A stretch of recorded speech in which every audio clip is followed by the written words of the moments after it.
Good evening, everyone. I hope everyone is safe, healthy, happy, sane. सबके घर वाले सुरक्षित हैं, सबके आसपास सब लोग सुरक्षित हैं. And I hope everyone is happy also. आज जो 11 on 10 सीरीज के चौथे एपिसोड की जो हमारी गेस्ट है वो है सुपरस्टार सानिया मिर्जा. अब उनके अचीवमेंट्स के बारे में आपको समझ नहीं आ रहा कहाँ से शुरू करूं. Trophies, grand slams, medals for the country, singles, doubles, mix doubles, awards, जितने भी हमारे देश में एक स्पोर्ट्स पर्सन को अवार्ड मिल सकते हैं इन्होंने सब जीत लिया है एंड वेरी डिजर्विंगली. और ये सारे जितने भी अचीवमेंट्स है I can go on and on and on, but I am pretty sure जितने भी not only उनके चाहने वाले but everyone in the country will know this. She has been, for me, she has been one of the best sports person in my era.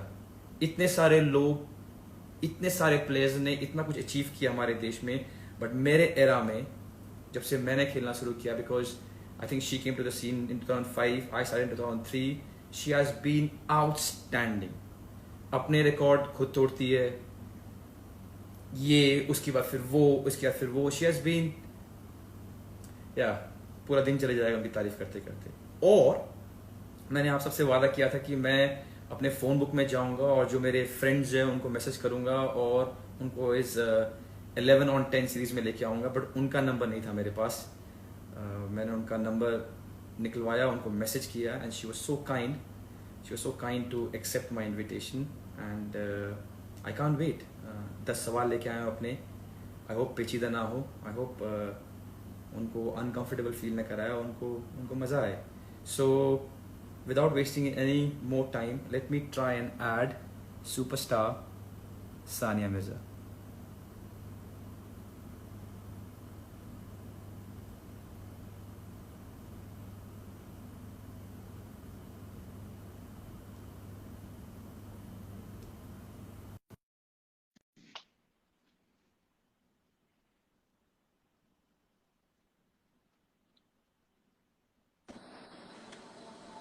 Hi.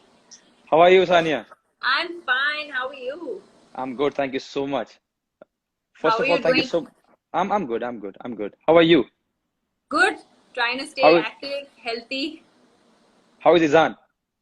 Izan is good also. He's a handful now. He's 18 months, so he's all over the place. It's not a problem for me to stay fit. I'm only running behind him. तो अभी आधा घंटा I have just taken out के अभी उसको सुलाओ, किसी मैं mummy के पास छोड़ के आई हूँ उसको. तो घर पर अभी इजान है, आपकी मॉम है, और if I may ask? My dad is there, Okay. and that's it. मतलब we have a nanny. Thankfully, she was with us the whole time. So even when the lockdown started, so then we could keep her. नहीं तो we would have been, and that's it. घर पे और कोई नहीं है. आप हैदराबाद में हो अभी? मैं हैदराबाद में हूँ. मैं अमेरिका गई थी about more than 2 months ago. तो लॉकडाउन बिल्कुल खत्म होने लगा था. I mean they had just started the lockdown and I had gone to America. So just before they started, 2 days before I came back, I got very lucky because I had left Izhan in India. The whole situation, I didn't want to take him to America and put him on a flight. So I was there for like 5 days. Literally, I went on Sunday and I was back on Friday. I literally flew to LA for nothing because our tournament got cancelled. So and then I came back just in time. Otherwise, I would have been stuck there. I don't know what I would have done with myself if Izhan was here and I was over there. Yeah, so I also heard when you came back, you self-quarantined yourself and was away from your kid for 14 days. How difficult was that? Yeah, it was really hard. I mean, because he's little and obviously usko koi samajh nahi hai. He doesn't really understand what's going on. And thankfully, like I said, his nurse was there, my mom was there, and she was in India, so he was able to. And my sister came. She's married, obviously, so she lives in a different house, but she had come for those 2 weeks to just help out with him. Because it's very difficult to say that I'm not, also for me, like not to take him or not to play with him or not to touch him is so hard. Like at that time, actually, the virus was not spread as badly. I think Yeah, it really escalated after I came back. So true. I really got lucky, I have to say. Great. So let's start now. I've got this Okay. 10 questions that I've made. I really don't know what to expect. I'm just here like I tried to see the other shows and it was really like all over the place. So I really don't know what to expect. I'm a little nervous, Yeah, but okay. my only hope is I do not make you uncomfortable and that's it. I think the question would be fine. Okay, Should we start? let's go. Yeah. Okay. There is a visible, tangible sense of confidence when we see you on court. Now, some players have it more than others. So what we see, Sania Mirza, when we see her, it's she knows exactly what she wants and how she wants it. Now, does that make Sania Mirza a difficult player to coach? Yeah, I think so. I think so. Actually, I think that. So I think that self belief and that self confidence I get from my.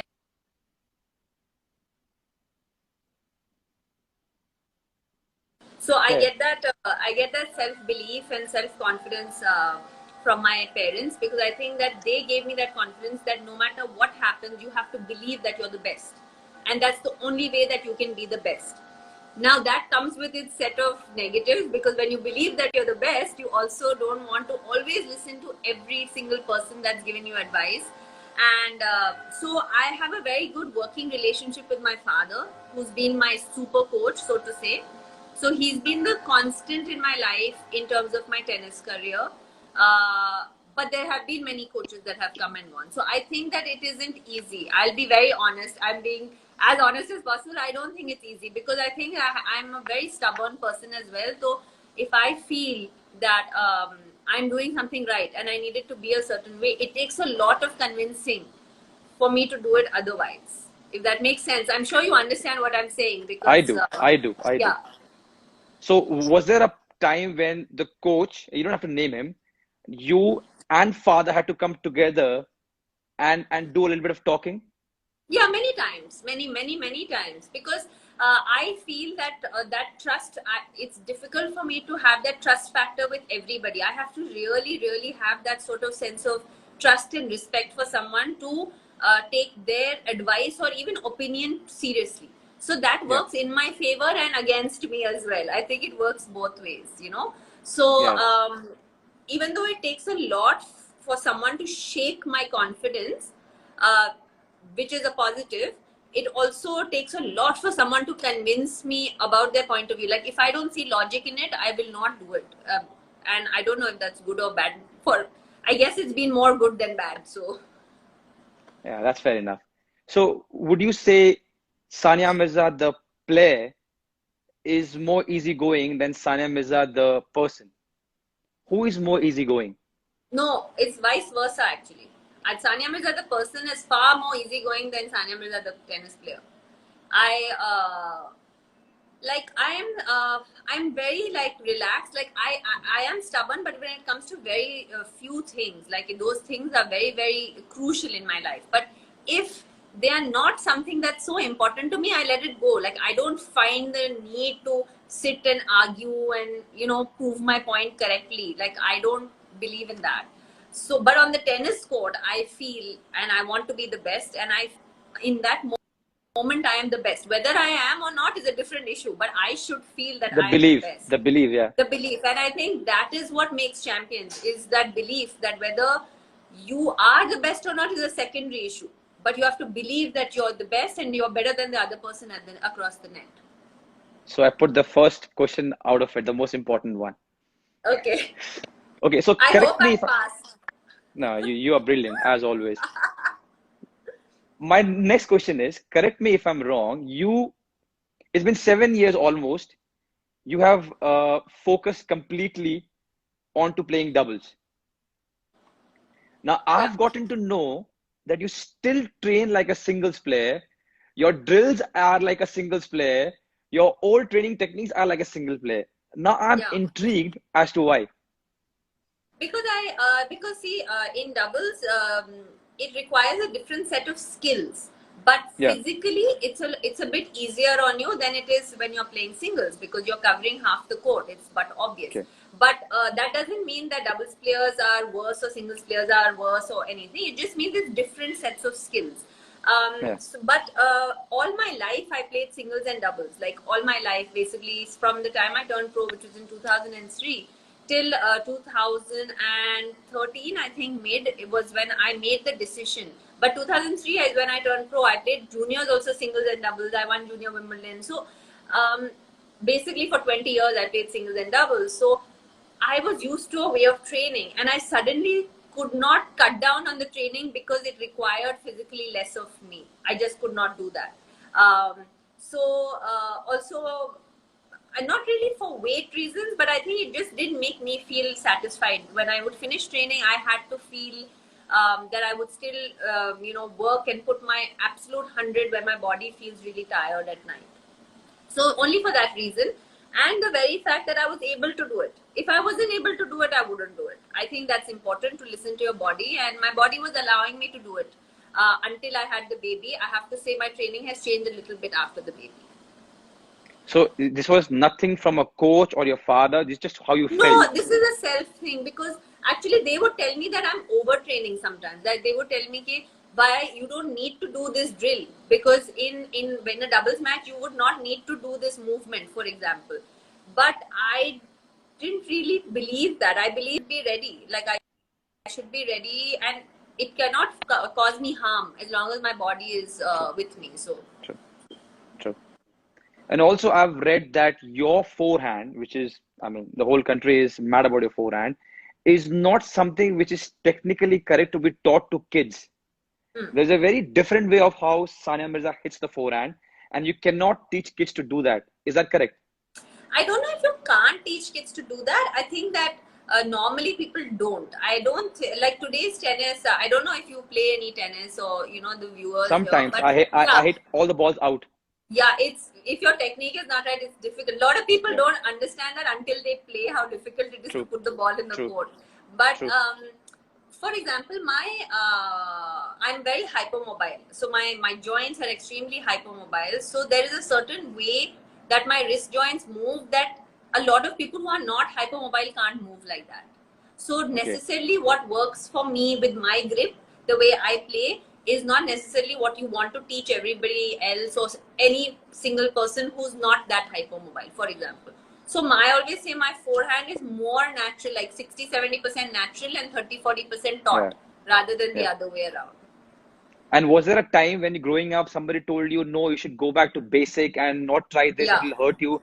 There were? So many coaches, so many coaches. And actually I used to have an extremely Western grip. I don't know if you know what that means. The Western means you completely hold the racket like this is the racket, and you put your grip is like this. Imagine I'm hitting with this, your wrist like would absolutely break. So I used to hit, that's how I naturally started to play. And then they slowly brought my grip back, and it became kind of semi-Western, not very extreme Western. But after that, I refused.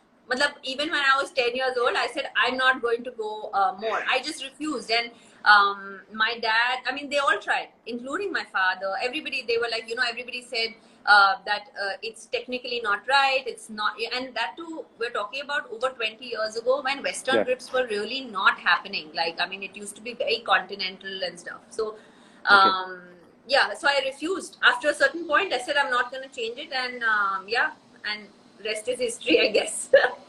It is indeed. So now, before we get to the third question, I want to ask you something. Did you ever see yourself playing as doubles, or was your training and mindset when you were younger only to play singles? It was to play both, because that's why I continued to play both.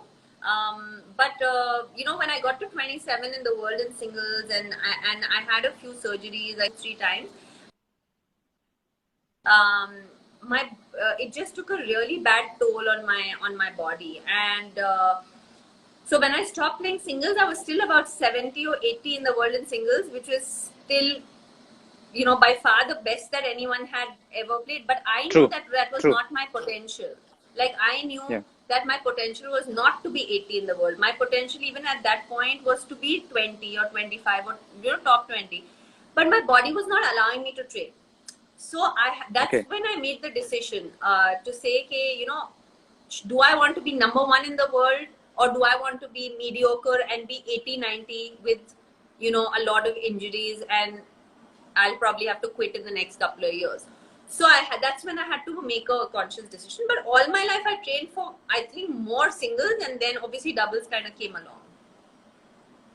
So this question third is a difficult one for you then, once you've answered this. Okay. So 27 in the world, beaten the likes of Martina Hingis, Kuznetsova, Azarenka, I mean, to name the few, having a very promising career, and because of whatever you said right now and injuries, had to adapt to play doubles. Now you come to play doubles and you win 6 Grand Slam, easy. Easy. Now, would you say that for you, of course? So would you say that winning those 6 Grand Slam was the best thing that happened to you, or would you swap all of it to have an extended singles career? No, I would want to be number one in the world, which I did. And that's exactly what happened. Yeah, exactly what happened when you won 6 Grand Slam. Yeah. That crazy unbeaten streak. Yeah. Yeah. Because I think that as athletes, I think we all, you know, all of us, when we are young and we dream, we want to be the best in the world. That's what we dream of always. Nobody dreams of being, nobody really dreams of being, okay, I want to be 30. Like, nobody dreams of that. You dream that you want to be the best, or the best that you can be. And I knew that I could be number one in the world at doubles. And for me, being number one in the world is probably the biggest achievement. It's one of the biggest goals I had. So I would not. For the whole country. Not for you, for the whole country. So no, I would not swap it. Okay, great. Okay, now rank the following in order of the most challenging to deal with or to work for. So I'll throw you 5 things that you have to, and of course, the first being the most toughest. Okay. The first one, playing singles. The second one, raising a child. Okay. The third one, being the wife of an athlete who plays a different sports, is away all the time, and is not from your country. Fourth is playing doubles. And the fifth is social media trolls. So toughest, right? I have to go 1, 2, 3, 4, 5. Tough. Yeah. The toughest first. So I think you didn't put giving birth. I'm going to put giving birth and then raising a child at number 1. Okay, so giving birth and raising child comes together. Yeah, that's one question. Yeah. That's number 1. Okay. That is by far the toughest thing that a woman can do, I think, is to, you know, give birth and then kind of poop. Being married to a person who lives in a different country and plays professional sport. I know that a lot of people see the really good and really like happy and you know, the green part of it, saying, okay, it's so good, they both play a sport. And I mean, sure, some things are really easy. For example, like when you have a bad day, the other person knows they should not be talking to you. True. Like, for example, True. Something you know, silly like that. But there are so many difficulties. I mean, you both come from extremely strong-headed mindsets. You come from, you know, you both are doing something which is so high pressured. You're representing your respective countries. You're in a high pressure job where you're constantly winning and losing and winning. There's no other job that makes you do that. So constantly dealing with those emotions. It's tough. It's very tough. Number 3 is playing singles. Number 4 is playing doubles. And number 5 is dealing with trolls. But I'm just putting it there. I don't find it hard, actually. I find it pretty funny dealing with trolls. But since it's in the list, I'm putting it there. And was there a time when you thought, it's okay, I will answer them? Or did it came just like that? Or you thought about it that let me give it back to them? No, actually never. So there'll be like one day in maybe 6 months where I'll wake up from the wrong side of the bed and I'll be like, yeah, like I'll just reply to one person, you know. I mean, but how are you going to reply? There are so many, but that's the human in me. That's the human in me. but most, like I'm gonna say 99% of the time, I actually find them pretty hilarious. Like I think they're really funny because I Some of them are, feel, yeah, some of them are so funny. Like, yeah. and so many times we have a family group. I send the screenshot sometimes on the family group and with laughing symbols because I'm like, I can't believe this person, is saying this. But actually, on a more serious note, I think that acknowledgement to trolls is not something I believe in. Okay. I just believe that when you reciprocate to them or when you reply to them on a daily basis, that's what they want Yeah. from you. They want True. they want that verification and that acknowledgement. And I really don't think, they are such low lives and they're like losers, poor people. They're sitting and like they're so like full of hatred and like they're hating on people they've never met. So yeah, I find it like I don't think that we should give them any acknowledgement. All right. So only the few ones who really annoy you some days when your mood is not right get an answer. Actually, they don't even annoy me. I think it's more that I wake up on the wrong side of the bed. It's not Yeah, even, yeah, there are probably yeah. people who have said worse things to me, which I have laughed off. And then there'll be a couple, Yeah. कि उस दिन मतलब मेरी दिमाग घुमा हुआ होता है, then I'm like, इसको तो मैं आज reply करके दूंगी. It's just a timing issue, I think. Good one. All right. So let's not give any importance to trolls. My fifth question to you is, do you give importance to trolls? I haven't yet. I do get boiled up sometimes. I think I'm more matured now. When I was younger, I used to get really, really pissed because you think that, see, the thing is, when we lose, we don't want to lose. So we are the worst affected. Yes, I know. They think that we want to lose somehow. I don't know why. Yeah. So you're already so mad that you lost and probably played bad, because even when you play bad, you know you have played bad. We always know when we have played bad.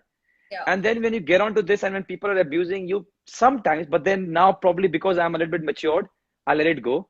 ठीक है यार, गाली दे रहा, खुश होने दे, घर पर है, मैच देख रहा होगा, परेशान है, गाली दे दे, कोई नहीं. I only get pissed when the abusers go from me to my parents or my family. Yeah. That's something that's a big no. You can say whatever about me, I played bad, I'm the worst, he's getting old, he can't score. But don't you think that the trolls now are not so much about how we play, it's about everything else in our life. Okay, why is she wearing this? Why is she doing this? Why is she talking like this? Why is her hair like this? Why is she going to a dinner? Why is she going to this restaurant? Matlab, it has nothing to do with who we are. We are athletes. Like you play football, I play tennis. You can comment about my tennis. You can comment about how good or bad I played. Even that, your opinion means very little, but still, you can still do it. But when you start to comment about why are you making your child, why are you holding your child? Can you imagine people, why are you holding your child like this? Matlab, they are questioning why I'm holding my own child a certain way. Why can't she hold her child this way? Why has she put that on her child? Like there is no, that's when it actually gets me also. But you just have to laugh it off. There's no other choice. Yeah, I think, that's all you can do actually. And also the worst is when you do reply, because sometimes I think let's reply, but then there is no right way of replying from our sides. Yeah. Whatever I say probably would be wrong. So I said, leave it, relax. And then suddenly, there's a newspaper article within 30 seconds of that reply. Yeah. You can't reply. Yeah, you can't reply. It's simple. But I think that's a very small price that you have to pay for being who you are. And that's all 100%. Right. 100%. And I think that's one of the cons of being a public figure, which is fine. I mean, we have a lot of pros that come with our lifestyle and with who we are. So there are some cons that are there, and that's one of the cons. So it's okay. Yeah. So let's not give more importance to the trolls. Now, my next question to you is the fifth one. You've always been somebody who always spoke her mind, no matter what. Always. And I've been following you from right when 2003 you started to now. Is there anything that you wish you could change or not speak or said differently when you think about everything that you have spoken? I don't know like a specific thing, but in general, I think I should have been little less honest. Wow. And why do you say that? Because I think that, I became like, how do you say, I became a public figure, or I came into like dealing with the media and stuff at a very young age. I was only 16 when the first time. So I had to grow up in this limelight. So I also had to kind of learn how to deal with it. And as a 16-year-old, as a normal 16, 17, 18-year-old, all your biggest issues of all my friends were where they can meet their boyfriend at which coffee shop. I mean, and my issues were much larger than that. Matlab, they were asking me politically inclined questions and things that had nothing to do with what I was doing. And I sort of had to, learn along the way and grow up in that limelight. So it was not easy. And I think I like today also, like I think today I'm still honest, but I feel that as a 33-year-old, I can weigh the words a bit better than I used to be able to weigh at that point, even though the honesty behind it was 100%, if that makes sense. Okay. So It I does. think that, It yeah, does. so I think that that's what I would like to change is that, like, my parents gave me the freedom of saying, be who you are and Yeah. be honest. That's what they taught us, and that's what they still teach us, and that's what I want to teach my son. But as an 18-year-old, I think people found it a little bit more threatening when someone was that honest and opinionated as what they'd find it at 33, for example. So Yeah, true. That's nice. So now we have done with 5 questions, and I've got a small rapid fire. Of course, not every day I would get Sania Mirza to come on live with me, so I'm taking a little bit liberty. okay, This is not a part that's of the fine. questions. It is just a rapid fire. Okay. I don't have to say you rapid fire what it means because you're always fiery. So let's start. Okay, let's go. Your least liked Grand Slam. French Open, Roland Garros. Okay. And I would not ask you why. It's just a rapid fire. It's the worst Second one. surface for me. It's nothing personal. I don't like the surface. Okay. See that I tricked you in this. I needed the answer and I tricked you in that. Sunil Chetri 1, Sania Mirza 0. All right, next one. See, I'm still as honest as when I was 16. I still can't control myself. We like that. We like that. The second one. The one player you would kill to have as a partner for doubles and mixed doubles, 2 different players. I mean, I've been lucky enough to have that partner already, which was Roger Federer. So I've already played with him. So, I mean, I'll say him for mixed. And for women's doubles, I mean, it would be amazing to play with Serena, maybe. I played against her a few times, so it would be pretty amazing to play with her. Great. That's a good answer. Oh, that's an amazing answer. Roger Federer and Serena Williams. It'll be good to watch you. I hope it happens.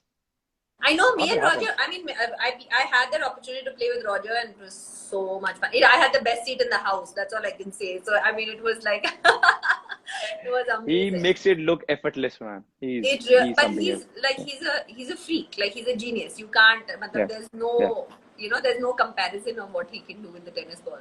True. All right, the next one. Now, this is a good one.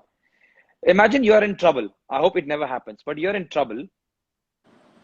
And it would take someone to hit 3 straight aces in a game. Who would you turn up to?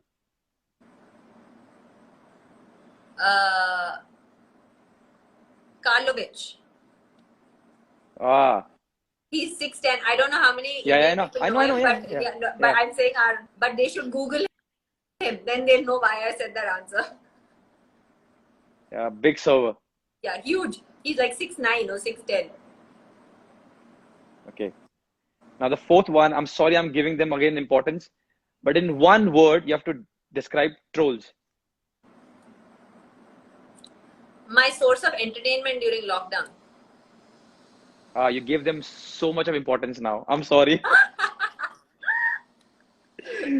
Okay, the fifth one. One attribute of a player that you would love to have in your locker.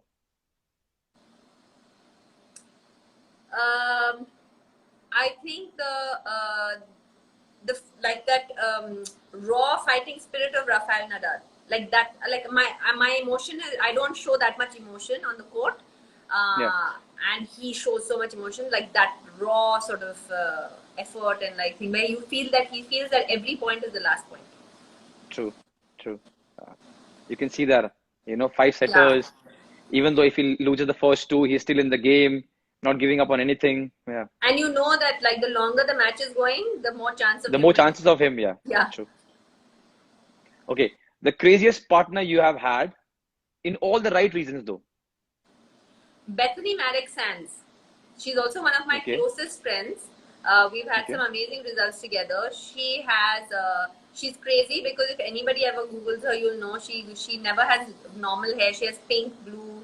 She'll wear like leopard print and she plays like. And I was like completely opposite, the most like conservative, like dressed person, and she would come like complete. I mean, like almost wearing like a half bikini and coming and playing on the court and with like leopard print. Yeah, crazy, crazy, amazing girl. She's one of my best friends on the tour. Okay. So the seventh one is the nicest person in the circuit. Like proper nice. That's a tough one. Proper, Yeah. very nice. The nicest among all of them that you know of. I think that Rafa is a really, really nice guy, Rafael Nadal. Given the amount of achievement that he has, and given the amount of, I think he's an amazing ambassador for the game. But also when the cameras are not on, like, I've had the opportunity to be around him, and he's a Yeah. really, really. Yeah, and also a big football fan he is. How can he not be? Yeah. Yeah, I know. Okay.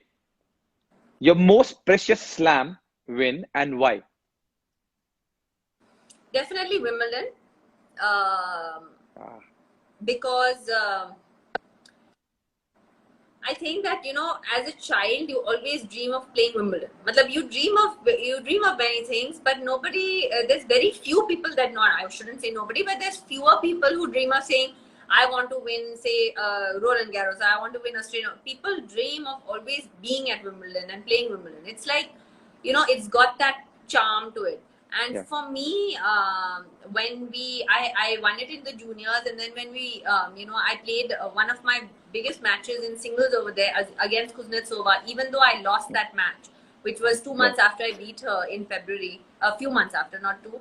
And I lost, I think, 6-4 in the third set. It was on center court. It was one of the best experiences of my life, to be there and to be present there. And then to later go on and win Wimbledon with Martina was really, really, it was like I'm telling you, I'm getting goosebumps as I'm talking to you right now, because we were down 5-2 in the third set, and we had almost We saw lost that. the match. Yes. And when we came Came back, back and 5-5. it was like a movie, because at 5-all, we had to go inside. It got dark, and then when we came out, Yes. we got a standing ovation of the entire center court. Yeah, it was one of the most special moments of my life. What were you and Martina talking inside when there was a break, the momentum went down? What are the talks like? Well, first of all, we were both cramping. Okay, we both started cramping a little bit. My calf was cramping. She was cramping like in her hamstring or something. We had 2 physios like rubbing us down, because we knew we had like half an hour. And then we were like laughing, and we had come back from 5-2. So when that break happened, the coaches are allowed to come and talk to you when that break happens. Yeah. So my dad came, and her coach came, and we were all talking. And the only thing that they said to us was, "You guys were almost out of the match, and you're back in it. So just go out there and enjoy it." That's all they said. They didn't say anything to us. They said, "Just enjoy the moment." They said, "You were already down, like you were down and out, and now you're back in it." So I think that while we walked on the court, me and Martina, we came in, and it was a vision like a movie. So when we came in, the lights were on. The entire stadium was full, and it was on their feet. Like the entire stadium was on their feet. They were all clapping. And when we walked in, we looked at each other and we said, "Let's just enjoy it. There's nothing more. These are the moments we live for." Like that's exactly what we said to each other. And we broke straight away. We went there and we broke like right away, and we finished the match in another game. So I think it was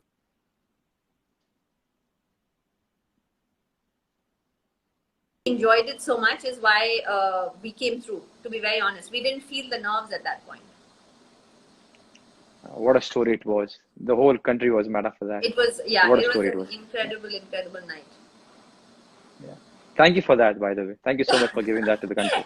It took me, you won't believe it, like I was so overwhelmed with the situation that it took me, I went at night, I couldn't sleep all night. I was, how it is, you do interviews and stuff. Yeah, And I was at night, at 3 or 4 o'clock, after finishing all these interviews, I lay down and I said, did that really happen? And I put the highlights on on Wimbledon.com, and I watched the match. I watched it 2 or 3 times, and that sunk in that we had won.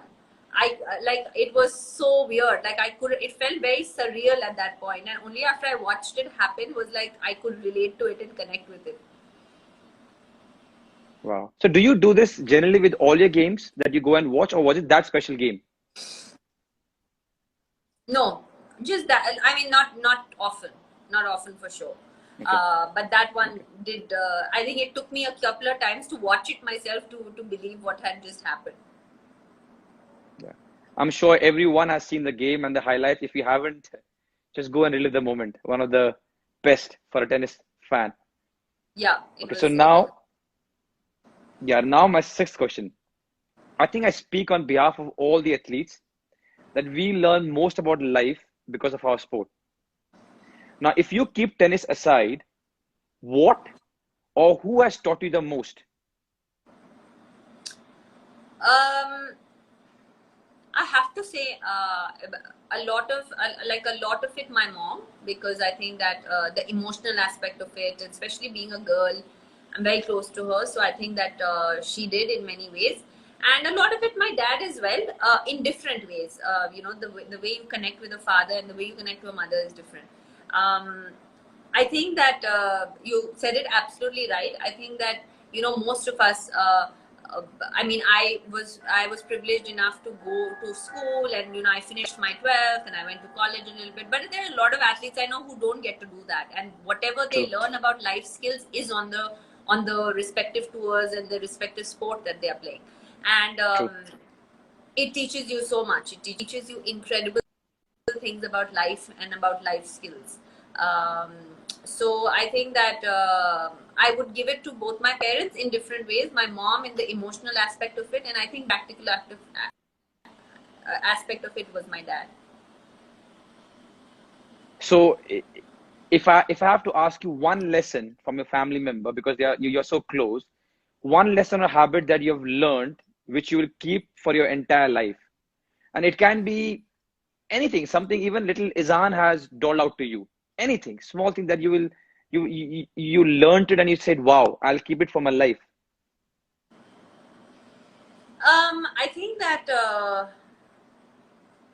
I mean, there's a few things, and I mean, I don't think like we should get into it shouldn't be so sad and like serious, this conversation. But I think there's a few things. But I think definitely I come from a family of 2 girls, and where we never really thought of having a brother. My parents never really thought that having a son, our family, or not having a son, our family is incomplete or whatever. And I think that aspect of self-belief and the aspect of believing that no matter what gender you are, you can achieve whatever you want and the sky is the limit comes from my parents. I think that is something that they they drilled it in us, and it was so subconscious that it was not like we were ever sat and told that you can do anything, you can do it. It was never like that. It was their actions that made us believe that we could conquer whatever we wanted. So I went into sport, and my sister is into fashion. She's into something completely different, and she's really she's 26 years old, and she runs 2 successful businesses. And so my parents said to us basically all our lives that no matter what you choose to do, put your heart to it and believe that you can be the best that you can be. So our goal, and that's the lesson that we learned, is that our goal was never to not believe that we'll be the best. We have to try to be the best that we can be. So I think that's one of the small things that they just kind of put it in us, but not by words, but just by actions and the way that they treated us, if that makes sense. It does, and it's amazing. That's amazing.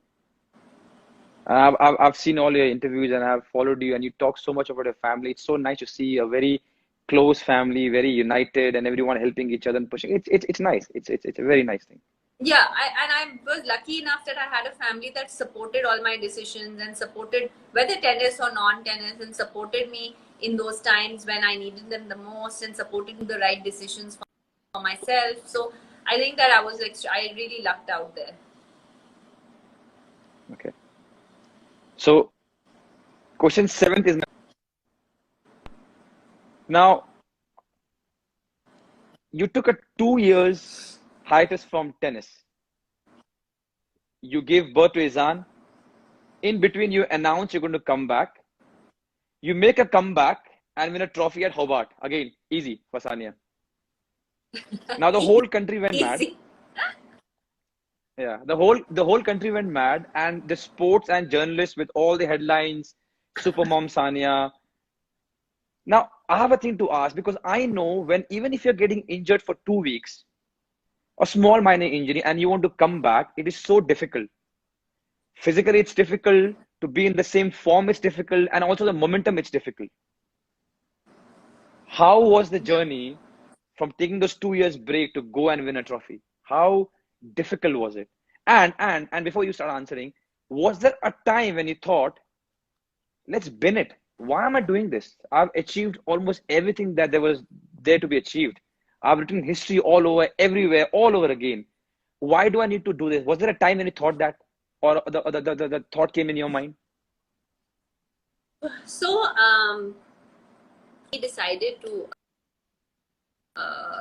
you know, have a baby. It was a conscious decision. It was not something that was not thought of. And very well knowing that I was top 10 in the world. I mean, I was at the top of my game, and you know, knowing that that's something that maybe I will not come back. Maybe it may happen that, you know, I don't know how my body is going to react and what's going to happen. But for me, family was very, very important, and for my husband as well. And that was a conscious decision that we had made, that, you know, eventually we just thought it was the right time. That was the first part of it. From the time I got pregnant, actually, when I was pregnant, those 9 months, I wasn't really thinking about coming back, even though so many people were asking me, like, obviously, you know, every interview I did, they were like, so are you going to come back? Are you? And that time Serena had just come back. So everything of, like, you know, Serena's come back. And at that point, I wasn't really, but after I delivered, funnily enough, after putting on 23 kilos, is when I thought, okay, you know, I want to make this comeback, because I thought I still had tennis left in me. I still thought that I could, I still had a lot to offer, at least a few more years. Another thing that I had was, the only thing that I feel that I probably could have won and haven't won is probably an Olympic medal. And that it was an Olympic year until this pandemic happened. So that was one of my other motivation, was to try to come back and make a comeback for the Olympics. And the third thing was, you know, when I started my weight loss journey, when I put on 23 kilos and everything, and people said, hey, she's so fat, when is she going to play? How is she going to play tennis again? Forget, like, you know, she's not even again. So when someone does that to me, no, mujhe khatakta hai. And I'm like, now you have said it, now I have to do it. Now that you have said that I can't do it, I 100% have to do it. So I was like, you know, especially part of the world, also a lot of women feel that once they have a kid, once they get married or whatever, they feel their life is over. They feel ki chalo bhai, abhi bachcha ho gaya, now our whole life has to just sort of, we have to kill ourselves, and everything has to, and if we do mother, because that's what society sort of expects out of you as a mother, that if you're, so I wanted to also you know, set an example in a way where it was that you need to be like that. You could still be a good mother, you could still follow you know, your dreams, and you could still have a successful career, and you could still have a successful family. It doesn't have to be either or. It can be all together as well. So there were a bunch of reasons for this comeback. And also when I started losing that weight, the amount of women that were like messaging me, you know, Sunil, like, it was amazing. Like, I would wake up, I still wake up with like messages on Instagram and stuff, like saying, okay, you know, I had a kid 4 years and I had put on 20 kilos and I didn't lose the weight, and I saw your workout video and I went for a walk today. Matlab, it's the inspiration that you're providing, even for a person to just go for a walk. You know, it's really not as dramatic as like your life, but you're just trying to bring some positivity to someone's life, and we are in such privileged positions where we are able to do that. So these were the thoughts in my head when I said that I want to make a comeback. And yes, sure, there were a couple of times, your second part of your question, there was definitely You know, on days when you don't want to go and work out, I used to do 2.5 hours only cardio. Matlab, that's how, first of all, I started. Like, Wow. literally 2.5 hours of just cardio. It's so boring. Like, you cannot. True. I just sit True. and, like, I mean, only a person who doesn't like cardio can tell you how boring it is. And no tennis, just cardio. So, I, you know, and I used to not be able to, because I had a C-section, so I couldn't use my core for the first 3 months. So I had to lose the weight only by doing cardio and stuff. So then, so those days when I didn't want to go and I was like, I can't, like, I cannot see a treadmill. I cannot go for another walk, or I cannot go on the elliptical. And I was like, मैं क्यों कर रही हूँ ये? मतलब, what is the reason? Why am I doing this? Why don't I just take the easier? I have a husband who's successful. He earns enough money, both of us, to live comfortably. I have a child. Like, why should I do this? It's so, but the larger than that, right? Like, life is a lot larger than that. I feel that we all have a responsibility towards certain things where we are able to influence people with our actions. So yeah, so those were the thoughts in my head, honestly. And then I made the comeback. I honestly didn't imagine that I would win the first tournament I would play. Like, there was no way I would have imagined that. That is God. Okay. That's So not me. yeah, so उस troll को ढूंढते हैं जिसने ये कहा था कि ये नहीं कर पाएगी बिकॉज उसने इस ट्रॉफी की बुनियाद रखी है. तो एटलीस्ट कुछ तो अच्छा किया उस ट्रोल ने जिसने ये कहा कि ये नहीं कर पाएगी, हाँ. नहीं जीत पाएगी, या ये हो गई है. उसको ढूंढते हैं कि उसने इस ट्रॉफी की बुनियाद रखी है, क्योंकि सानिया ने बोला इसको तो मैं दिखाती हूँ. बहुत है यार. But you know, it was just people on social media actually. It was people I knew. Matlab, my friends, now they tell me, you know, when I used to tell them that I want to make a comeback, and they used to never say to me, you're never going to make a comeback.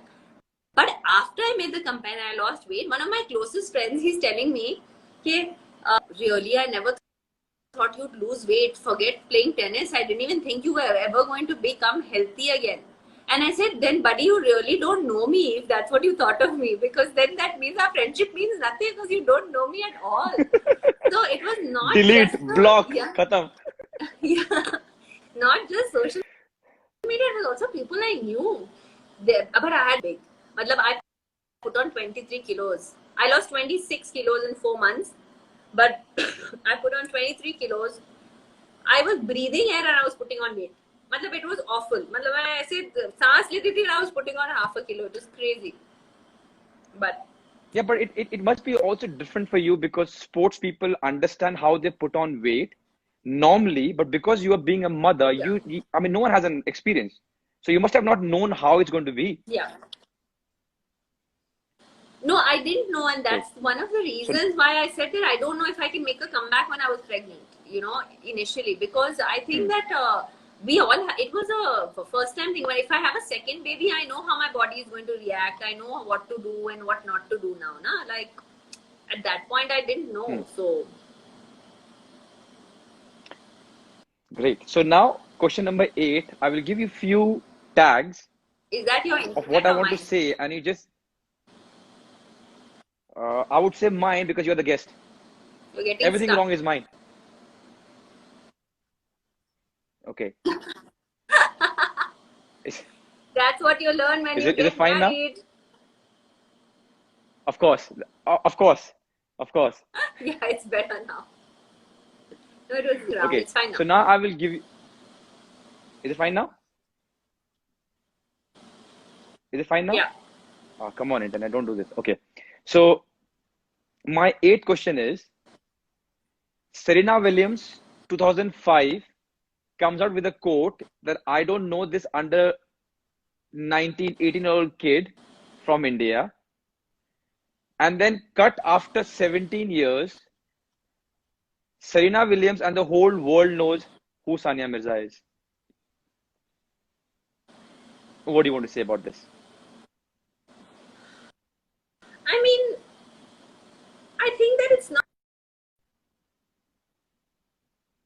to be very honest. I mean, there's nothing more to it. I feel extremely blessed to be in this position, and I think we should all feel blessed, right? But I feel that I feel extremely to get so much love, to be able to have been, I mean, I'm telling you, at turned pro in 2003 and we're in 2020. To be able to sit here 17 years later and actually say my career is still going, I would have never thought of it. I would have never ever thought of it. So I feel extremely humbled. I feel extremely blessed, and I do feel that I give back so much for the sacrifices my family made in the initial years of, whether it was traveling in buses or trains, or whether it was, skipping lunch and eating only breakfast and skipping lunch to save money. I mean, we've all done that. All our families have done that. So, I feel extremely, extremely humbled to be in this position. So you use the word humble, which I'm sure you are, everyone knows it. But one journalist told me, and I can't tell my source, that when you were asked this question then, you answered, "Don't worry, she will know who I am." Is that correct? What is the question? You're getting cut. Oh my God. Come on, internet. Don't do this. Am I audible now? Can you hear me now? Yeah, I can hear you now. Now I can hear you. Okay, so one of the journalists, who I can't name, told me that when you were asked at that moment, you said, "Do not worry, she will know who I am." I said that. Yeah. Did you? I'm asking you. About Serena, that like she'll know who I am. Is that what I said? I mean, it sounds like when me. the I journalist probably would have said that.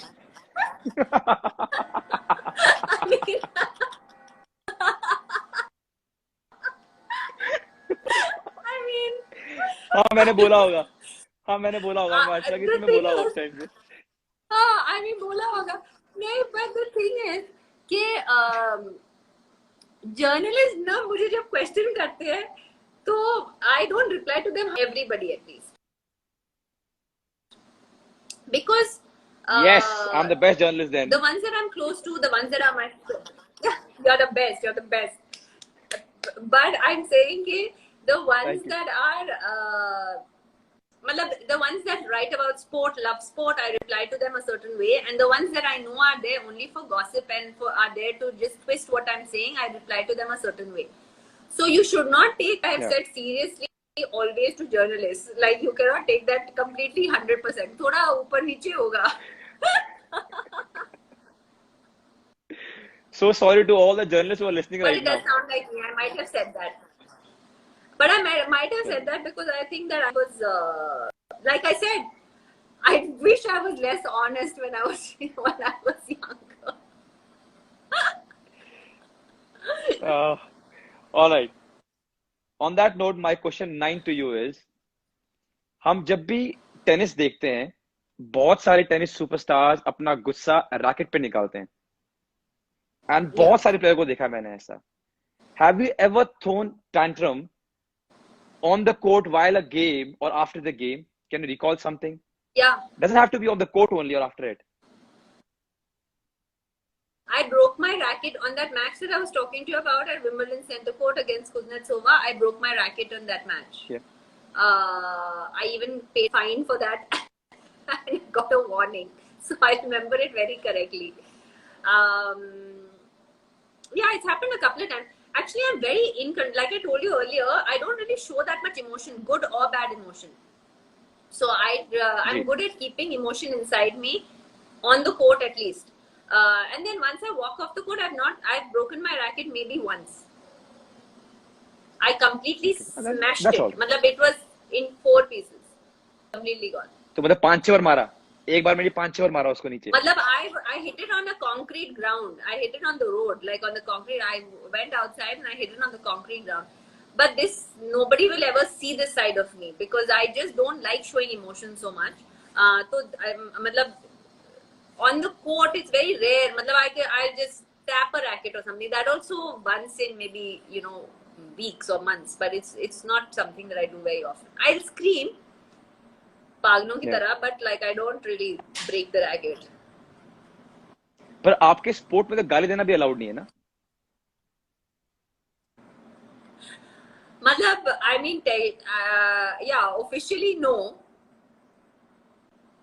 पर अगर आप लेकिन उसका मतलब ये नहीं कि कोई देता नहीं है. I mean मैं कह रही हूँ कि officially allowed नहीं है, लेकिन आप स्लो मोशन में अभी आप देखेंगे रिप्लेज अगर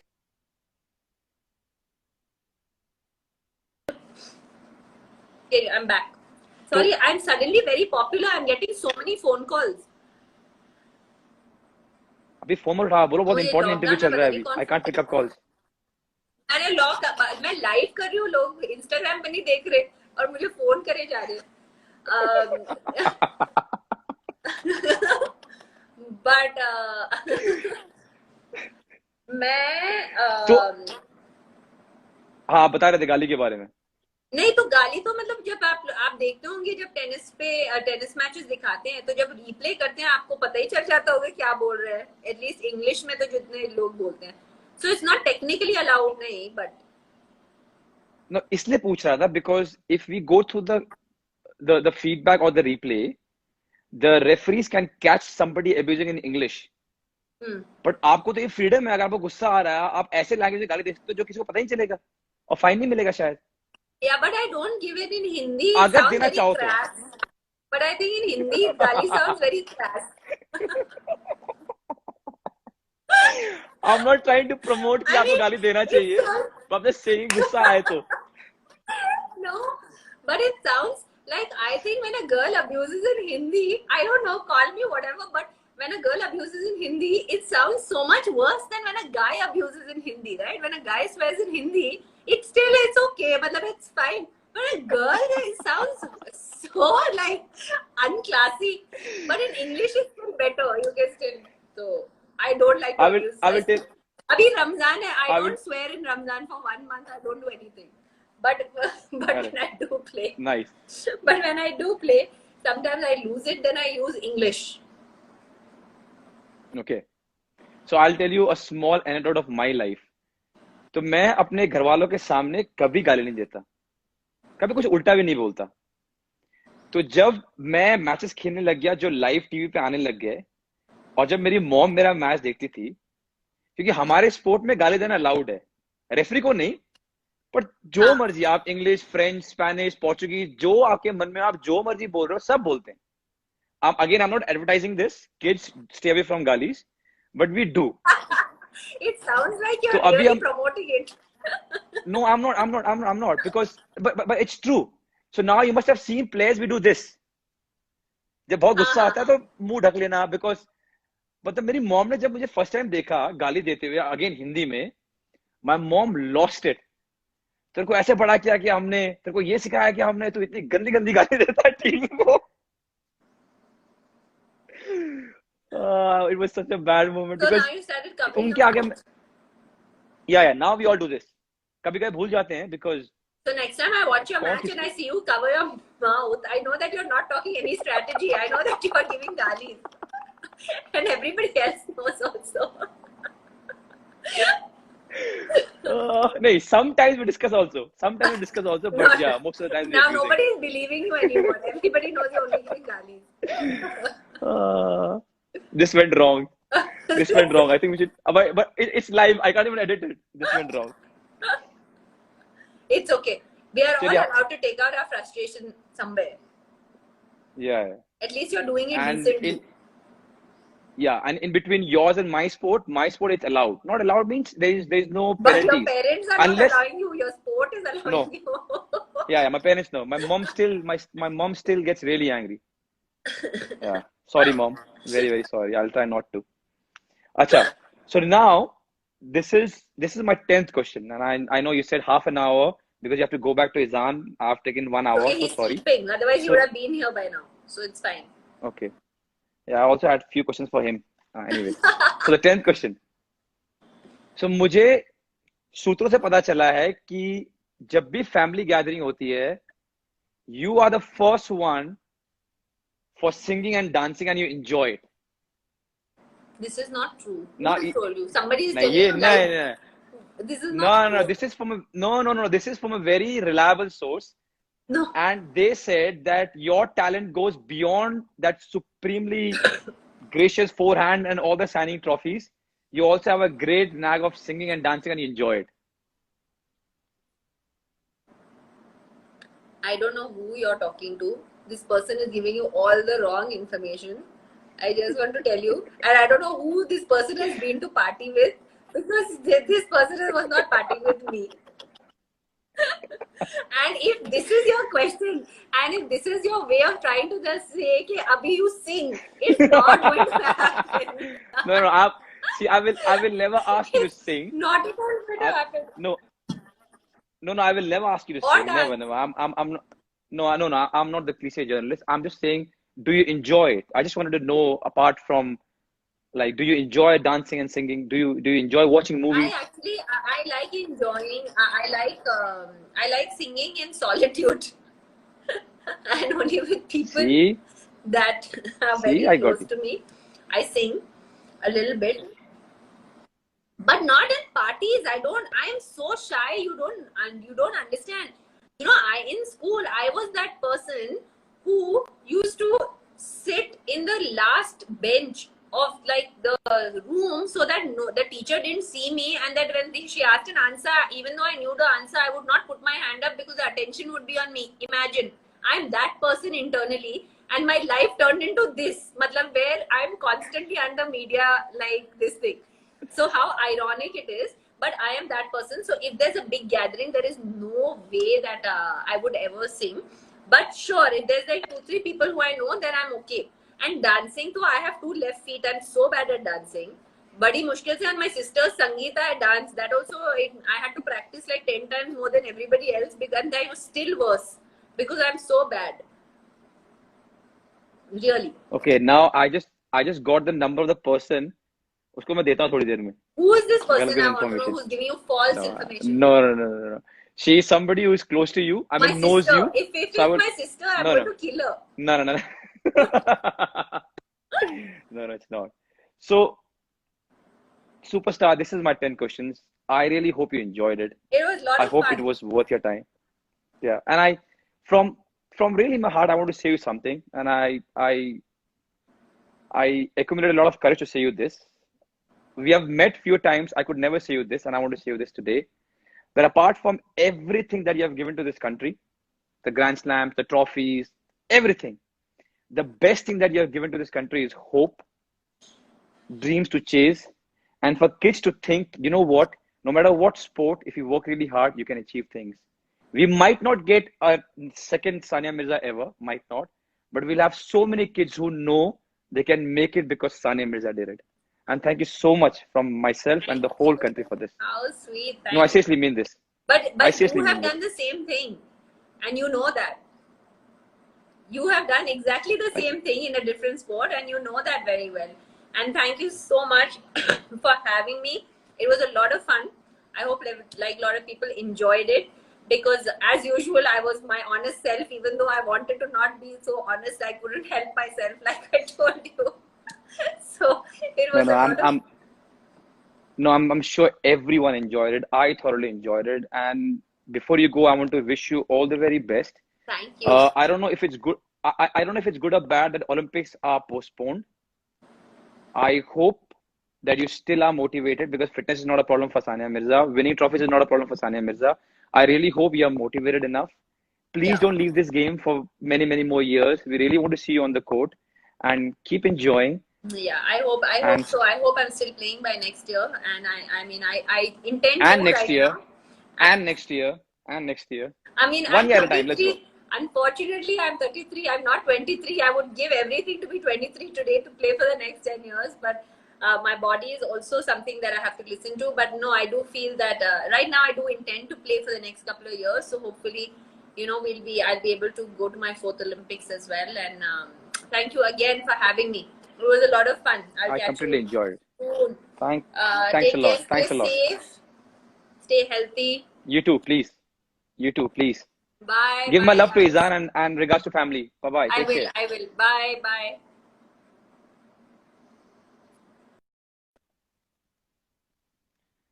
Wow. How good was that? Uh, that was nice. I've bumped into her a couple of times. I've met her, but could never talk to her the way I talked today, and it was so much fun. We always see, read, and hear about Sania Mirza, the superstar, somebody who is a no-nonsense person, speaks whatever comes in her mind. But she was so candid, and a small thing. People who are close to her have told me that she's so emotional. She doesn't show it, but she takes care of every small things about everyone, and which is so sweet, and which we could see in the video also. I wish, I know a lot of the fans of Sania Mirza. We all wish that she doesn't stop. She keeps playing. Winning Grand Slam and playing for the country, and giving us joy. And I really, really enjoyed it. Thank you so much for everyone who joined in. Somebody's asking me your next guest. We'll announce it soon. Thank you so much for the 1 hour. I enjoyed it. I completely enjoyed it. I hope you did. All of you, stay safe and see you soon.